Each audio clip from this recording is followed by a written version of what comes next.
So நெறைய பேருக்கு என்ன ஆகும்னா, பிளவுஸ் எல்லாமே ரொம்ப பெர்ஃபெக்ட்டா இருக்கும். ஆனா வந்து பிளவுஸ் வியர் பண்ணும்போது, எனக்கு வந்து ஃப்ரண்ட் நெக் கிட்ட மட்டும் தான் லூஸா இருக்கு. மத்தபடி பிளவுஸ் எல்லாமே பெர்ஃபெக்ட்டா இருக்குன்னு சொல்லுவாங்க.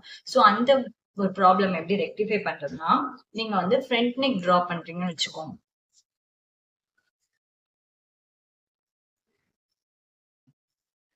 ஸோ இப்ப ஃப்ரண்ட் நெக் வந்து இப்படி டிரா பண்ணியிருக்கோம் அப்படின்னா, இந்த இடத்துல நீங்க கிராஸா வந்து இப்படி எடுத்துக்கோங்க.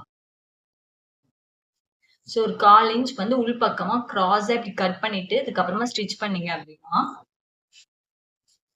உங்களுக்கு வந்து இந்த 1/4 இன்ச் இங்க கட் ஆறதுனால உங்களுக்கு அந்த லூஸ் ப்ராப்ளம் வராது. மத்தபடி நீங்க வேற எந்த கரெக்ஷனும் பண்ண வேண்டாம். ஃப்ரண்ட் நெக் கிட்ட மட்டும் 1/4 இன்ச் உள்ளுக்கா கட் பண்ணணும். அது வந்து கிராஸா கட் பண்ணணும். ஸோ இந்த இடத்துலலாம் உங்களுக்கு எந்த கரெக்ஷனும் வரக்கூடாது. நெக் கிட்ட மட்டும் அப்படியே லைட்டா வி மாதிரி கட் பண்ணிக்கோ. ஸோ இந்த மாதிரி ட்ரை பண்ணி ஸ்டிச் பண்ணி பாருங்க. உங்களுக்கு அந்த லூஸ் ப்ராப்ளம் வரவே வராது. Thank you.